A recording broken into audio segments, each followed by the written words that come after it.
Good morning dear students. आज हम inorganic chemistry में डी ब्लॉक एलिमेंट्स के बारे में स्टडी करेंगे। तो सबसे पहले ये हम देखते हैं डी ब्लॉक एलिमेंट्स है क्या। Those elements whose last electron enters in the penultimate D subshell. Penultimate का मतलब है यहाँ पर n-1 D,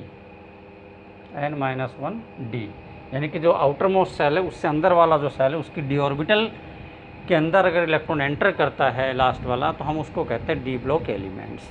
modern periodic table के अंदर जो डी ब्लॉक एलिमेंट्स हैं, these are present in the group number 3 to 12, जो कि बीच में प्रेजेंट है एस ब्लॉक और पी ब्लॉक। एक्सट्रीम लेफ्ट की तरफ यहाँ पर एस ब्लॉक है जो कि ग्रुप 1 और 2 के द्वारा रिप्रेजेंट होता है, और ग्रुप नंबर 13 to 18 ये पी ब्लॉक एलिमेंट्स हैं। एस ब्लॉक एलिमेंट जैसा कि हम जानते हैं यहाँ पर मेटल्स प्रेजेंट हैं। पी ब्लॉक इसके अंदर मेटल, मेटलॉइड्स और नॉन मेटल तीनों ही प्रेजेंट होते हैं। एस ब्लॉक के जो एलिमेंट्स हैं वो हाईली इलेक्ट्रोपॉजिटिव हैं। First group alkali metal, second जो है एल्कलाइन अर्थ मेटल कहलाता है। बीच में जो प्रेजेंट हैं इनको हम डी ब्लॉक एलिमेंट्स कहते हैं, क्योंकि यहाँ पर जो लास्ट इलेक्ट्रॉन एंटर हो रहा है वो n-1 डी सबसेल में एंटर हो रहा है। अब डी ब्लॉक जो एलिमेंट्स हैं इनको हम ट्रांजिशन एलिमेंट्स भी कहते हैं। ट्रांजिशन एलिमेंट कहने का कारण क्या है और उसकी डेफिनेशन क्या है उसके बारे में स्टडी करें। पहले ट्रांजिशन एलिमेंट्स क्यों कहते हैं। अगर हम यहाँ पर प्रॉपर्टीज़ का देखें तो यहाँ पर जो एलिमेंट्स प्रेजेंट है एस ब्लॉक के अंदर, लाइक यहाँ पर प्रेजेंट है lithium, sodium, potassium, rubidium, caesium and francium जो कि रेडियो एक्टिव है। ये है सेकंड वाले ग्रुप के अंदर हम देखें तो यहाँ पर प्रेजेंट हमारे पास beryllium, magnesium, strontium, calcium, gallium strontium, calcium, ये present, calcium, strontium, barium present है। तो ये जो एलिमेंट्स यहाँ पे प्रेजेंट हैं ये इलेक्ट्रोपॉजिटिव एलिमेंट्स हैं, हाईली इलेक्ट्रोपॉजिटिव एलिमेंट्स हैं। और यहाँ पर देखें तो मेटेलिक करेक्टर काफ़ी कम हो गया, यहाँ पर मेटेलिक करेक्टर कम हो गया है और नॉन मेटेलिक करेक्टर बढ़ता जा रहा है। So there is a transition from metallic character to the non metallic character की तरफ ट्रांजिशन हो रहा है, चेंज हो रहा है प्रॉपर्टीज़ का मेटेलिक से नॉन मेटेलिक, और बीच में ये एलिमेंट्स है इनमें से होकर के गुजरता है ये चेंज। इसलिए क्योंकि ये एक प्रकार से रिप्रेजेंट करते हैं, ट्रांजिशन ऑफ प्रॉपर्टी को रिप्रेजेंट करते हैं, प्रॉपर्टी के बदलाव को रिप्रेजेंट करते हैं मेटल से नॉन मेटल की तरफ, इसलिए इनको हम कहते हैं ट्रांजिशन एलिमेंट्स। वैसे ट्रांजिशन एलिमेंट्स को हम जो डिफ़ाइन करते हैं वो डेफिनेशन क्या है कि ऐसा डी ब्लॉक, वो डी ब्लॉक एलिमेंट्स जिसके अंदर उनके ग्राउंड स्टेट में या फिर उनकी किसी कॉमन ऑक्सीडेशन स्टेट में अगर incompletely field D orbital present हो तो ही वो डी ब्लॉक एलिमेंट कहलाता है, अदरवाइज हम उसको डी ब्लॉक एलिमेंट नहीं कहते हैं। इससे रिलेटेड कुछ बातें देखें जब हम इसका इलेक्ट्रॉनिक कॉन्फ़िगरेशन लेंगे। पहले हम ले लेते हैं इनकी classification of d block elements. D block elements can be classified into 4 series. यहाँ पर सीरीज बनती है, लेफ़्ट टू राइट चलते हैं। पहली सीरीज हमारी स्टार्ट होती है स्कैंडियम, जो कि स्टार्ट होता है 21 से और ये जाती है जिंक तक। तो स्कैंडियम 21 से लेकर के जिंक 30 तक की चलती है। तो elements are scandium, titanium, vanadium, chromium, manganese, iron, cobalt, nickel, copper and then zinc. Second जो है सीरीज वो स्टार्ट होती है यट्रियम से स्टार्ट होती है। यट्रियम जो है यहाँ से स्टार्ट होती है और ये कैडमियम तक चलती है। यट्रियम 39 से लेकर के कैडमियम 48 तक ये सीरीज कम्प्लीटली चलती है। तो यहाँ भी 10 एलिमेंट्स हैं। इसके बाद थर्ड जो ट्रांजिशन सीरीज है, जो फर्स्ट ट्रांजिशन सीरीज है इसको हम कहते हैं 3D सीरीज, क्योंकि यहाँ पर जो इलेक्ट्रॉन फिलअप होंगे वो 3D में जाएंगे लास्ट इलेक्ट्रॉन।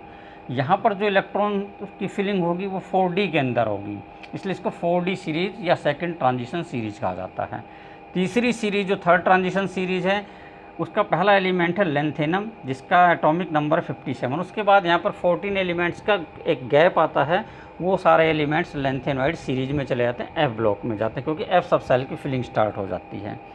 उसके बाद हॉफनियम 72 से लेकर के मरकरी 80 तक एलिमेंट डी ब्लॉक के अंदर दोबारा डी सबसेल में एंटर होते हैं और ये पूरी एक सीरीज बनाता है मरकरी 80 तक। फोर्थ जो इसको हम कहते हैं 5d सीरीज, क्योंकि यहाँ पर 5d ऑर्बिटल फिल होती है। इसके बाद अब चौथी जो सीरीज है फोर्थ ट्रांजिशन सीरीज, वो एक्टीनियम 89 से स्टार्ट होती है, बीच में फिर ट्रांजिशन एलिमेंट आते हैं 14, और फिर ये रदरफोर्डियम 104 से UUB यानी अन बायम 112 तक ये सीरीज चलती है। 10 एलिमेंट्स की सीरीज ये बनती है। तो इस प्रकार से 4 सीरीज है हमारे पास, 3D series, 4D, 5D and 6D series है यहाँ पे। अब अगर हम इनका जर्नल इलेक्ट्रॉनिक कॉन्फ़िगरेशन देखें तो जर्नल इलेक्ट्रॉनिक कॉन्फ़िगरेशन क्या होगा, जो d ऑर्बिटल्स हैं वो बारी बारी भरी जाएंगी। जो 4s ऑर्बिटल है वो कंप्लीट है। अगर मैं 3D सीरीज का लेता हूँ तो इसके अंदर आर्गन तक तो फुल्ली फिल्ड हो चुका है, 18 इलेक्ट्रॉन जा चुके हैं यहाँ पे। इसके बाद जो इलेक्ट्रॉन जा रहा है वो गया 4s में, 4s2 है, 18 + 2 20 हो गया, इसका 21 है, इसका मतलब 3D में इलेक्ट्रॉन कितना गया, 1 गया। और इस प्रकार से चलते जाएगा तो लास्ट में क्या हो जाएगा, 10, तो इसका मतलब ये कितना हुआ, 1 से लेकर के 10 तक। लेकिन जो यहाँ पर 4s है, यहाँ पर जब क्रोमियम और कॉपर में जाते हैं तो वेरिएशन मिलता है, यहाँ पर 4s में 1 मिलता है, इसलिए हम इसको ले सकते हैं 1 to 2। तो 4s में जो इलेक्ट्रॉन की संख्या है 1 या 2 रहेगी, और d में जो इलेक्ट्रॉन की संख्या 1 से लेकर के 10 तक चलेगी। ये हमारा हो गया थर्ड ट्रांजिशन जो सीरीज़ है इसका इलेक्ट्रॉनिक कॉन्फ़िगरेशन।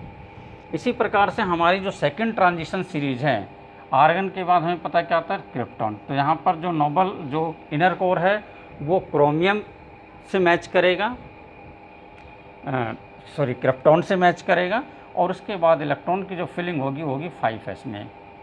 यहाँ पर पैलेडियम आएगा निकल के नीचे, और उसका जो इलेक्ट्रॉन की संख्या उसमें 0 हो जाएगी, इसलिए यहाँ पर हम 4s को 0 to 2 लिख सकते हैं।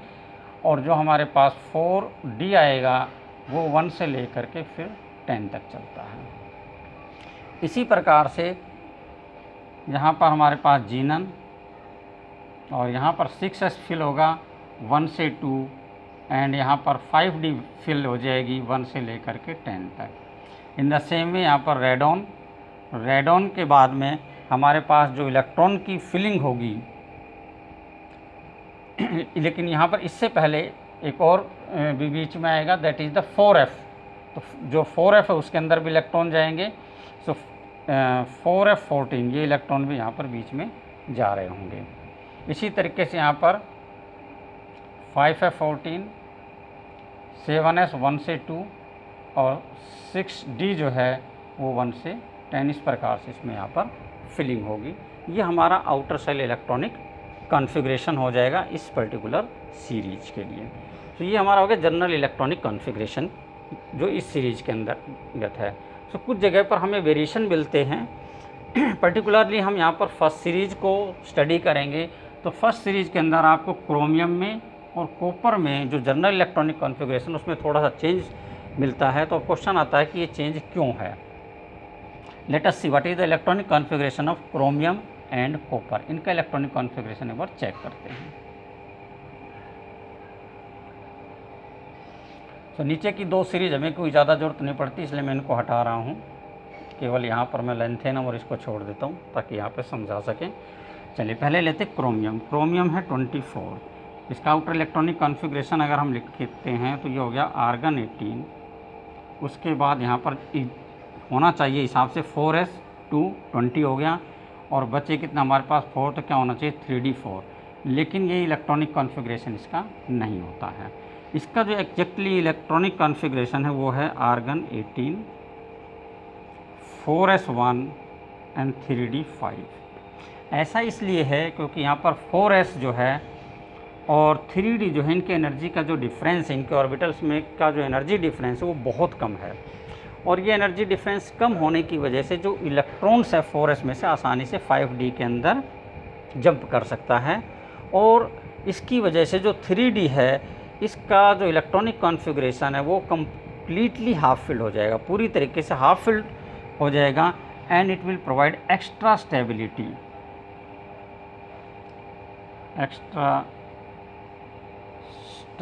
Of half filled d orbital.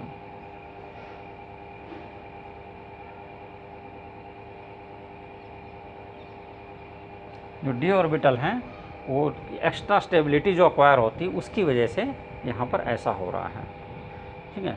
अब ये क्यों होता है, इसके कारण क्या है कि जब डी ऑर्बिटल्स में सभी में एक एक इलेक्ट्रॉन होंगे, क्योंकि सारी ऑर्बिटल क्या हैं, डीजनरेट ऑर्बिटल हैं, अगर इनमें सभी में एक एक इलेक्ट्रॉन प्रेजेंट है तो दे कैन एक्सचेंज।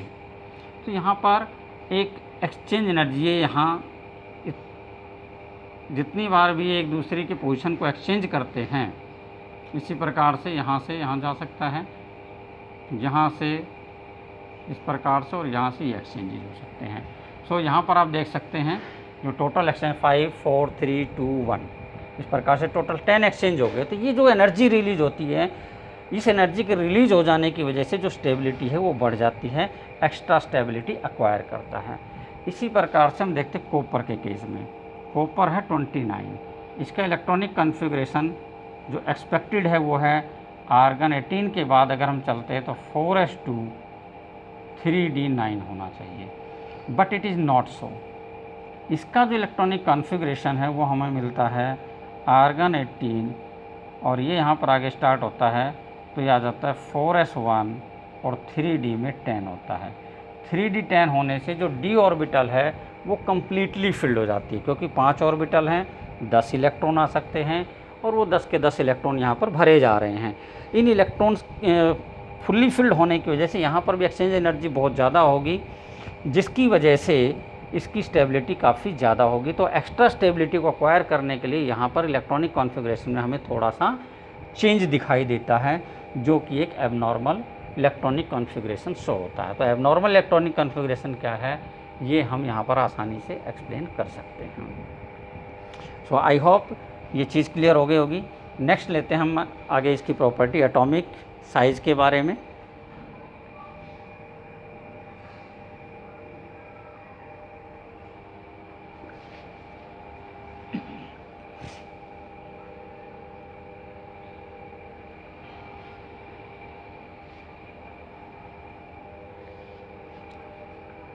तो इलेक्ट्रॉनिक कॉन्फ़िगरेशन के बाद नेक्स्ट प्रॉपर्टी हम ले लेते हैं इसकी एटॉमिक साइज।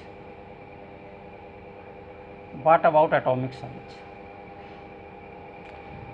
अब जो डी ब्लॉक एलिमेंट्स है, जैसा कि हमने अभी देखा, D block elements are present between the S and P block element, and when we are moving from left to right in a periodic table then the atomic size decrease. इसका मतलब इनका जो साइज है वो क्या है, it is smaller than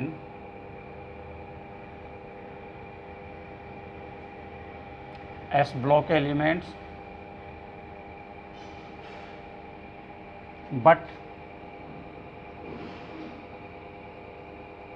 larger than P block element.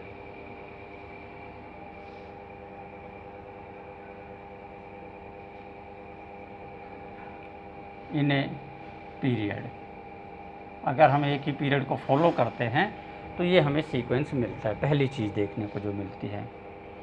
दूसरा, अगर हम सीरीज के अंदर चलते हैं, in transition series,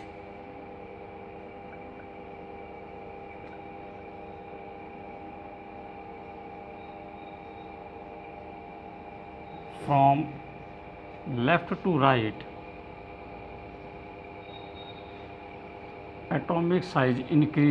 atomic size decreases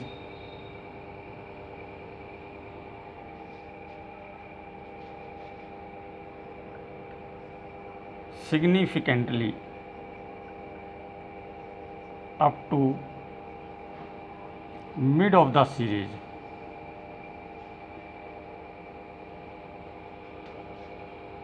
and then either very small change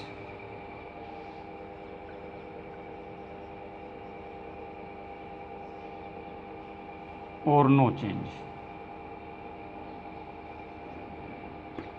तो पहले इसको एक्सप्लेन करते हैं। ऐसा क्यों होता है कि सीरीज के मिड तक तो साइज़ डिक्रीज होता रहता है और एक सिग्निफिकेंट डिक्रीज हमें दिखाई देता है, लेकिन मिड ऑफ द सीरीज़ के बाद अगर हम चलते हैं आगे तो ये जो डिक्रीज इन साइज़ है या तो नेग्लिजिबल हो जाता है या फिर होता ही नहीं है।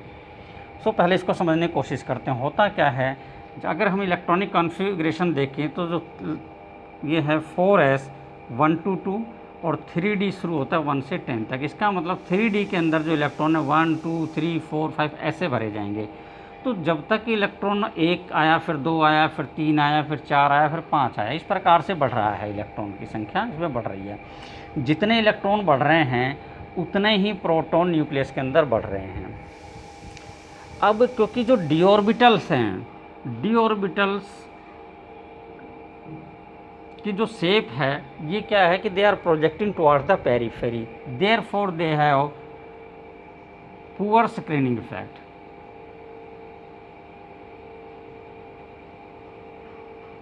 पुअर स्क्रीनिंग इफेक्ट, इसका मतलब ये हुआ कि डी ऑर्बिटल में जो इलेक्ट्रॉन्स रेगुलरली फिलअप किए जा रहे हैं वो कुछ ज़्यादा स्क्रीनिंग इफेक्ट नहीं डाल रहे हैं, यानी कि 4s का जो इलेक्ट्रॉन है उसके ऊपर कोई स्क्रीनिंग इफेक्ट उसका बहुत ज़्यादा नहीं पड़ रहा है।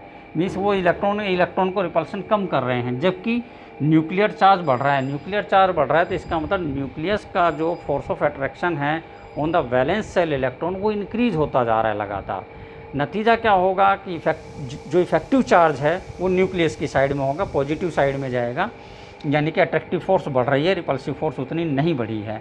As a result the size goes on decreasing up to the mid, जैसे जैसे बढ़ता जाता है। लेकिन what happens after the mid, जब ये इलेक्ट्रॉनिक कॉन्फ़िगरेशन 3D5 तक पहुंच जाता है उसके बाद जो इलेक्ट्रॉन्स हैं उनकी पेयरिंग स्टार्ट हो जाती है।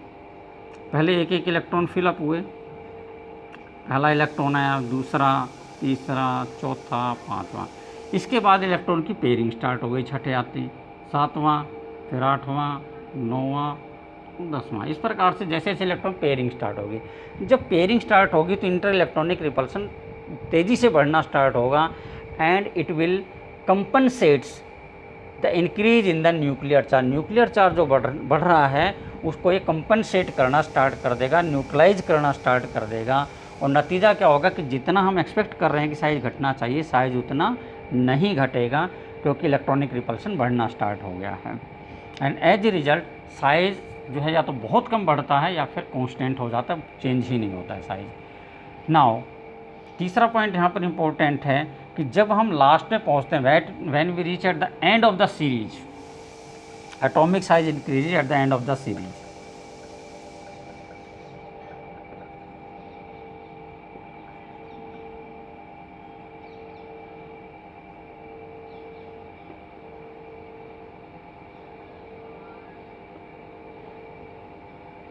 सीरीज के एंड में एटॉमिक साइज इंक्रीज हो गया।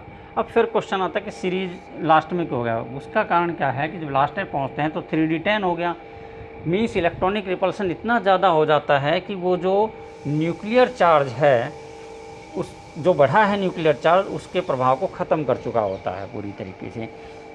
तो इंटर इलेक्ट्रॉनिक रिपल्सन बहुत ज़्यादा होने की वजह से, क्योंकि फुल्ली फिल्ड हो चुकी हैं ऑर्बिटल, ऐसी कंडीशन में एटॉमिक साइज इंक्रीज हो जाता है, because it compensates the increase nuclear charge. तो ये तो हो गया हमारा जब सीरीज में चलते हैं। अब अगर हम ट्रांजिशन सीरीज के अंदर किसी ग्रुप को फॉलो करते, सपोज करिए थर्ड ग्रुप को या फोर्थ ग्रुप या फिफ्थ किसी भी एक ग्रुप को फॉलो करते, तो क्या होगा। सो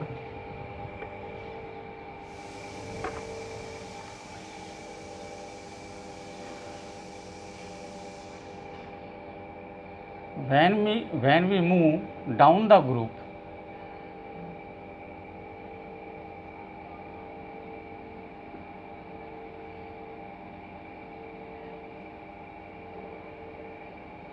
in transition series या in D block, that is first to second, second to third transition series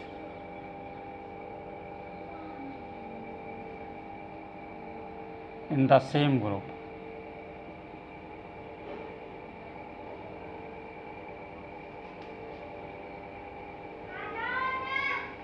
atomic size third का चलो बाद में लेंगे, पहले फर्स्ट टू सेकंड में ही जा रहे हैं हम, फर्स्ट टू सेकंड में पहले लेंगे, फिर थर्ड, सेकंड टू थर्ड लेंगे। देन एटॉमिक साइज इंक्रीजेज, जो एटॉमिक साइज है वो जब यानी कि सेम ग्रुप में फर्स्ट ट्रांजिशन सीरीज से सेकंड में जाएंगे। एग्जांपल के तौर पर लें तो मान लीजिए कि हम जाते हैं स्कैंडियम से या ट्रिमियम की तरफ जाते हैं, तो इस कंडीशन में क्या होगा, जब हम फर्स्ट ट्रांजिशन सीरीज से सेकंड ट्रांजिशन सीरीज में जा रहे हैं तो उस समय एटॉमिक साइज जैसा कि एक्सपेक्टेड है, नंबर ऑफ़ सेल्स बढ़ने की वजह से एटॉमिक साइज क्या हो जाएगा, इंक्रीज हो जाएगा। तो ये बहुत सिंपल सा है, क्योंकि जब आप फोर्थ पीरियड से फिफ्थ पीरियड में जाएंगे तो एक सेल इंक्रीज हो गया, और सेल इंक्रीज हुआ तो यहाँ पर एटॉमिक साइज भी इंक्रीज हो गया है। From second to third transition series in the same group,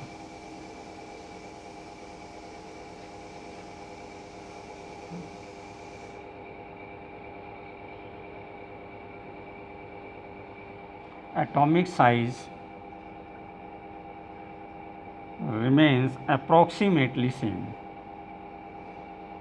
जब आप सेकंड ट्रांजिशन से थर्ड ट्रांजिशन सीरीज में जाते हैं तो वहाँ पर आप क्या देखते हैं कि एटॉमिक साइज में कोई इंक्रीज नहीं हुआ, खास बढ़ोतरी नहीं हुई है। अब इसका कारण क्या है कि अगर थर्ड ट्रांजिशन सीरीज में देखें आप, तो थर्ड ट्रांजिशन सीरीज में पहला है लेंथेनम 57, और सेकंड जो एलिमेंट है वो है हमारा हाफनियम 72। तो बीच के 14 जो एलिमेंट्स हैं, ये 14 एलिमेंट्स यहाँ से यहाँ तक के बीच के चले गए किसमें, लेंथेनॉइड सीरीज में। लेंथेनॉइड सीरीज का मतलब ये हुआ कि यहाँ पर जो 4f ऑर्बिटल है उसकी फिलिंग स्टार्ट हो गई, एंड f ऑर्बिटल जो है उनका स्क्रीनिंग इफेक्ट और भी ज़्यादा पुअर है d की कंपैरिजन में। इसकी वजह से साइज़ क्या हुआ, यहाँ पर जो लेंथेनॉइड्स उनका साइज़ कंसिस्टेंटली डिक्रीज हुआ, एक रेगुलर डिक्रीज हुआ, जिसको हम कहते हैं लेंथेनॉइड कॉन्ट्रैक्शन। Lanthanoid contraction.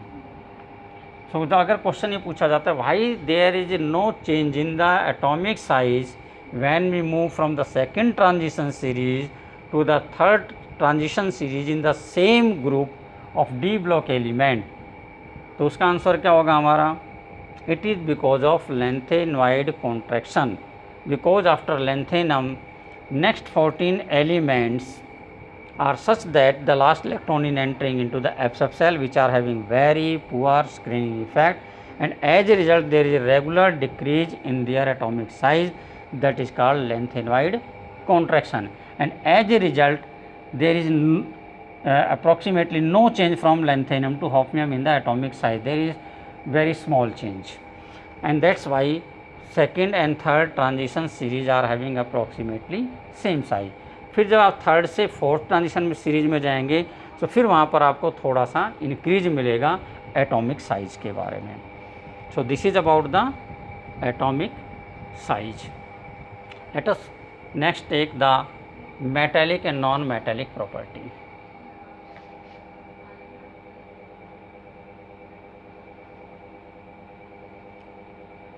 तो नॉन मेटालिक तो है ही नहीं, तो मेटालिक ही ले लेते हैं, मेटालिक प्रॉपर्टी।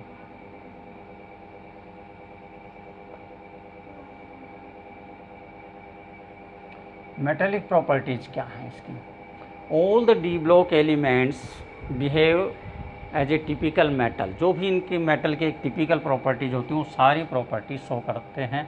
कौन सा, मेटालिक, दे हैव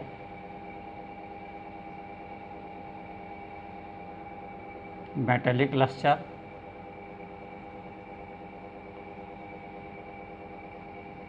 इनके अंदर मेटालिक लस्टर प्रेजेंट है। they are ductile,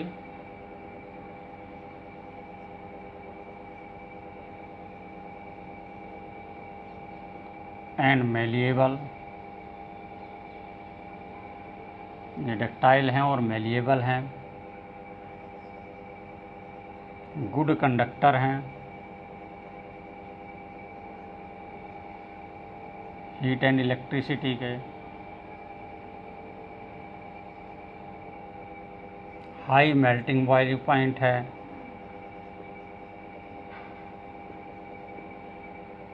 high density है,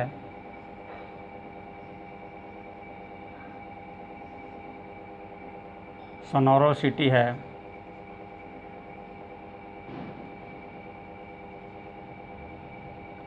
यानी कि आप कह सकते हैं दीज आर सोनोरस। सो ये जो जर्नल जो प्रॉपर्टीज़ हैं वो सारी प्रॉपर्टीज़ हैं, और इलेक्ट्रोपॉजिटिव आयन बनाते हैं यानी कि कैटायंस बनाते हैं।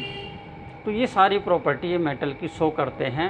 So they are typical metals, they are hard and rigid also.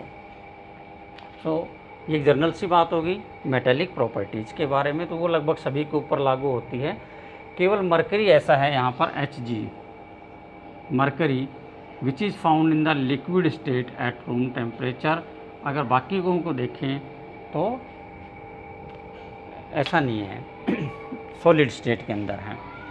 अब जो मेल्टिंग पॉइंट, बॉइलिंग पॉइंट वगैरह हम अभी लेंगे, तो उसके जो वेरिएशंस हमें कुछ मिलेंगे, उन वेरिएशंस को स्टडी करेंगे। नेक्स्ट पॉइंट हम ले लेते हैं melting and boiling, melting point के, प्रेफरेबली मेल्टिंग पॉइंट्स का।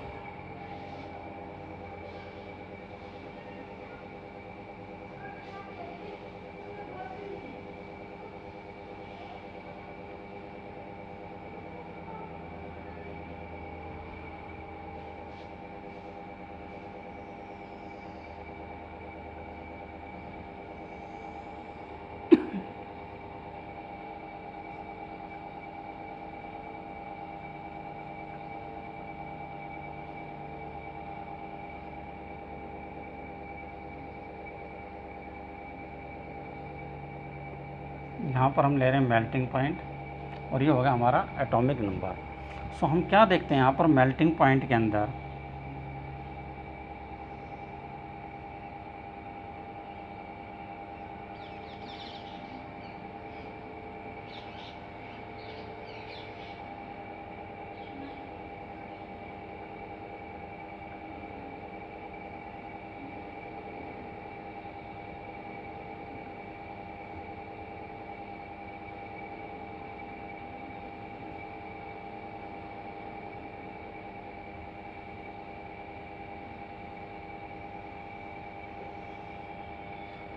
कुछ इस प्रकार के आपको ग्राफ मिलते हैं यहाँ पे। यहाँ पर हमारे पास है टाइटेनियम, उसके बाद हमारे पास आ गया vanadium, chromium, manganese, iron, cobalt, nickel, copper, zinc. इसी प्रकार से जो सेकंड ट्रांजिशन सीरीज है, वहाँ पर यहाँ पर आ गया हमारे पास यट्रियम, और यहाँ पर आपके पास मिलेगा Tc। सो हम इन दो को ही विशेष रूप से कंपेयर करते हैं क्या इसके अंदर है। So what you see as the atomic number increases melting point increases. General trend क्या है कि मेल्टिंग पॉइंट इंक्रीज हो रहा है, और कहाँ तक इंक्रीज हो रहा है, लगभग मिड तक इंक्रीज हो रहा है यहाँ पे। उसके बाद एक डिप है यहाँ पे मेल्टिंग पॉइंट के अंदर, उसके बाद फिर इंक्रीज हुआ and then slowly start decreasing. First series में भी यही है, सेकंड में भी यही है, और थर्ड में भी यहाँ तक देखिए इंक्रीज हुआ, उसके बाद एक डिप आया, और उसके बाद फिर थोड़ा सा डिक्रीज होना स्टार्ट हुआ। ये थर्ड के लिए हो गया हमारे पास। सो अब ये क्वेश्चन आता है कि ऐसा क्यों है, तो ये इसको समझने के लिए अगेन आप इलेक्ट्रॉनिक कॉन्फ़िगरेशन के द्वारा समझ सकते हैं। यहाँ पर अगर मैं D का लेता हूँ तो यहाँ पर है D2, यहाँ पर है D3, हालांकि इसके अंदर D5 हो जाता है और 4s1 रहता है। यहाँ पर है हमारे पास 4s2 एंड 3d5, यहाँ पर 4s2 3d हमारे पास 6 हो गया, फिर 7 8 9 इस प्रकार से चलता है, और उसमें यहाँ पर हमारे पास आ गया 3d10, 4s2 3d10 आ गया। अब इसको समझते हैं। यहाँ पे हम यहाँ पर क्या है कि जो अनपेयर्ड इलेक्ट्रॉन की संख्या बढ़ती जा रही है।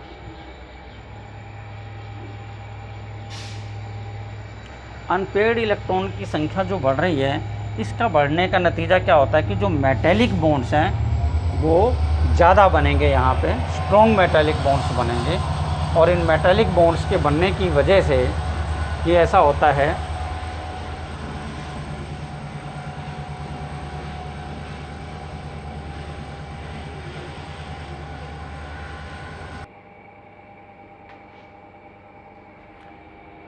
So what you see, melting and boiling point increase up to the mid of the series as the number of unpaired electrons are increasing.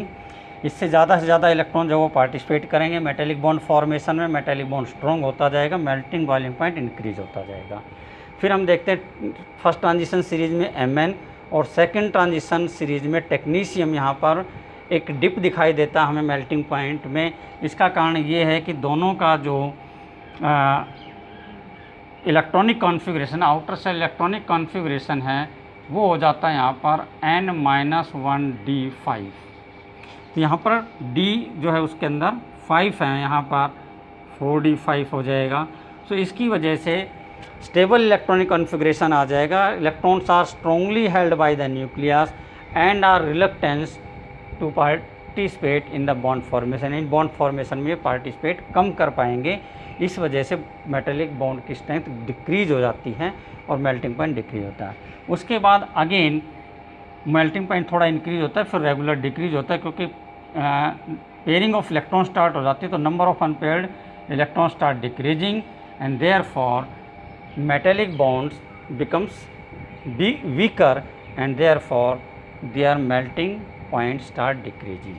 अब अगर हम चलते हैं first transition series, second transition series, third में, ये हमारा जो curve है ये फर्स्ट ट्रांजिशन सीरीज का है, ये सेकंड का है और ये हमारा थर्ड ट्रांजिशन सीरीज है। तो आप देख सकते हैं कि फर्स्ट से सेकंड, सेकंड से थर्ड में अगर हम जाते हैं तो मेल्टिंग बॉइलिंग पॉइंट इंक्रीज होता है। सो एज वी मूव, तो तीसरा पॉइंट हम यहाँ पे लिख सकते हैं, as we move down the series, down the group in the transition series first to second, second to third, then melting point increases because the enthalpy of atomization increase। enthalpy of atomization है वो यहाँ पे increase हो रही है, इसकी वजह से ऐसा यहाँ पर देखने को मिलता है हमें। so this is about the melting point के बारे में हो गया हमारा। let us take the next property।